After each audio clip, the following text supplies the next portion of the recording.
The New England Patriots are one of the most proud and storied franchises in NFL history, and their run throughout the 2000 and 2010s was pretty insane. They had won multiple Super Bowls, and there were many iconic ones, whether it was the comeback against the Falcons, or it was the late goal line stand against the Seahawks. The Seahawks had a chance to easily win the Super Bowl had they decided to run the ball, but instead, they decided to get a little bit too tricky and pass the ball. New England Patriots defender Malcolm Butler intercepted the pass and ended up winning them the Super Bowl. Malcolm Butler became a sensation overnight. Everyone was talking about him, and then he got paid. He became one of the best young secondary players in the NFL, had a decent career, but then all of a sudden out of nowhere, he's just been gone. Whether you've kept up with Malcolm Butler's career or not, in today's video, we're going to talk about who he is, his incredible story as someone who was undrafted to Super Bowl hero, and ultimately talk about his rise and fall. But before we get started, we're nearly to 100K, so be sure to hit that subscribe button, leave a like if you want to support today's video, turn on post notifications so you never miss when I upload, and let me know what player, team, topic, or situation I could do next. Now, let's get started and talk about what happened to Malcolm Butler. Malcolm Butler has a pretty insane story, and his former community college head coach had this to say, quote, "I saw where he came from and I saw the struggles. I also saw someone that never gave up on himself." Malcolm Butler grew up in the town of Vicksburg, Mississippi, which is historically known for a famous battle in the Civil War. Since then, it has apparently fallen apart and now has a ton of casinos, which is unfortunate. Butler apparently grew up in a tough neighborhood, and his mom would work long hours at the nursing home to raise and provide for the Butler family. She said, quote, "We struggled, we really did. Life was hard, we were on low income, and we shared 3 rooms. It's very unfortunate that he was raised in these circumstances, but it also helped ground him and made him who he was." Butler was also always a natural athlete, and he played both football and basketball. When he arrived at Vicksburg High School, he was a pretty hyped up athlete, but for a while, he wanted to choose hoops instead of football until his coach had a talk with him. Alonzo Stevens, who was the coach at the time, had been there for 3 decades and told him that at 5'11", basketball players were a dime a dozen at that height, so he got him back on the football field. The coach said, quote, "Butler called me up one day and said he wanted to play. He worked hard and got into the starting lineup. Malcolm touched the ball and made a 60-yard run right off the top. That was the moment I realized he was special. He was a good football player, but unfortunately Malcolm struggled in the classroom.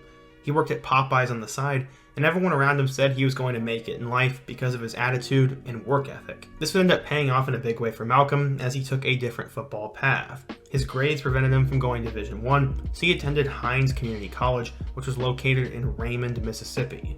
Things did not go well for Butler, as in 2010, he was dismissed 5 games into his freshman year for what his family described as a minor scuffle with a member of the staff.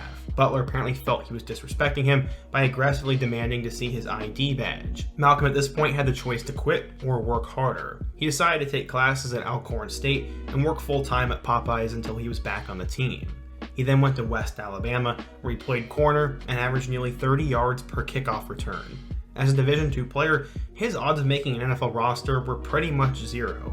After not hearing his name called, unsurprisingly, he joined the New England Patriots camp and found a way to make his way onto the roster as the 6th-string cornerback. Most NFL teams don't take that many corners, so they must have seen something special in him. Another guy in the Patriots organization who was always underrated and worked hard had some praise for him. That guy was Tom Brady. His high school coach said, quote, "I can remember very clearly what Tom Brady said about Malcolm in preseason camp. He kept wondering who the guy was that was always going 100% out there in practice." Butler would play very sparingly throughout the season, but when the Patriots went to the Super Bowl, he was still there, and this would change both his career and legacy in one night, and it all happened in one play. He went into the Super Bowl as the 5th-string cornerback, but he made one of the most iconic plays in Super Bowl and honestly NFL history. In the final few seconds, Butler jumped the pass intended for Ricardo Lockett and intercepted the ball, sealing the game and sealing another Super Bowl. It was also the first interception of his career, and that's a heck of a way to start it out. Butler had this to say about it, quote, "From preparation, I remembered the formation they were in, and I just beat him to the route and made the play." He also credited defensive coordinator Matt Patricia for prepping him, and he became a household name in the football world. What's funny is that play also defines Matt Patricia's career, and I would definitely say it was more on Malcolm than it was on Coach Patricia, but whatever. But why was Butler in that position in the first place? I guess according to ESPN, his teammate Kyle Arrington was having trouble locking down Chris Matthews, so the Patriots inserted Butler instead, who was 5'11" and 190 pounds. Tom Brady was named the Super Bowl MVP, and the truck that he won, he decided to donate to Butler, and overnight, he went from a no-name backup to an NFL legend, and the odds of this happening were just so low a few years ago. He was kicked off his junior college team and played at the Division II level. Everyone around him saw him grow and mature, and he always made the best of it. His coach said, quote, "He's gone from a nobody to probably the most famous person in America right now. To make that team and make that play, just wow." People in Vegas wouldn't have taken those odds. But there was still one question that would remain. Would he just be a one-game wonder? Let's find out. At first, things looked very good for him. Darrelle Revis, Brandon Browner, and Kyle Arrington were all gone, so he was promoted to the starting corner for the Patriots.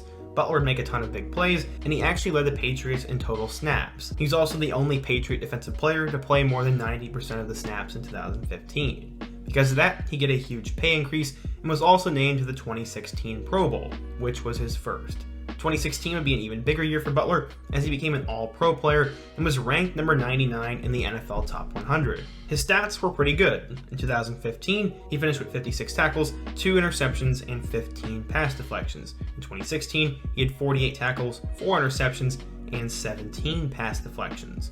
That one play had seemingly sparked a career for Malcolm Butler, but it did not last forever.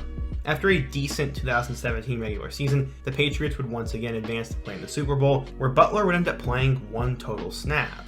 Apparently, it was a multitude of factors, but sickness, a rough week of practice, and a minor rule violation caused him to be benched in the most important game of the year.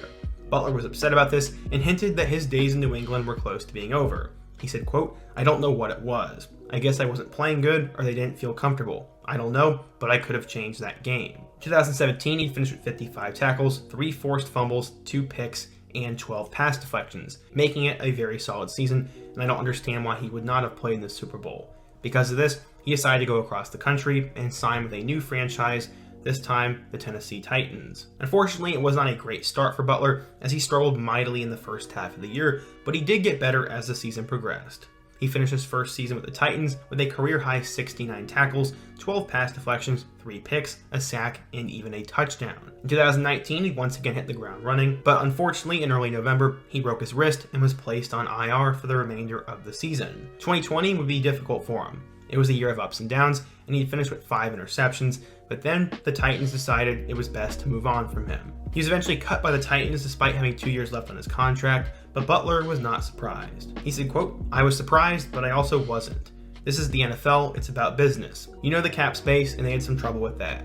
I was going to make a ton of money this year if I would have stayed, and I'm pretty sure they needed help in other positions. I wasn't that surprised, but I was. It's a business, and they were just doing what was best for the team." In 3 years with the Titans, Butler recorded 9 picks, 186 tackles, and played in 41 games, starting 36 of them. Since then, it's been rough sledding for him, as he did sign with the Arizona Cardinals, where many assumed he'd be given cornerback 1 duties after the departure of Patrick Peterson. He was definitely ready for the challenge, saying, quote, "It's all about being committed, it's about doing your job, leading, and being a true pro. I'm all about football, and I'm all about being a leader."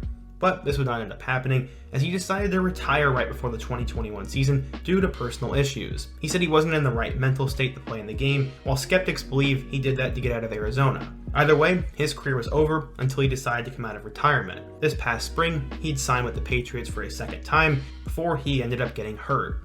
He was placed on IR and then was cut from there. As we're in November of 2022, it seems Butler may finally be done with the game of football, and he's had quite a roller coaster career.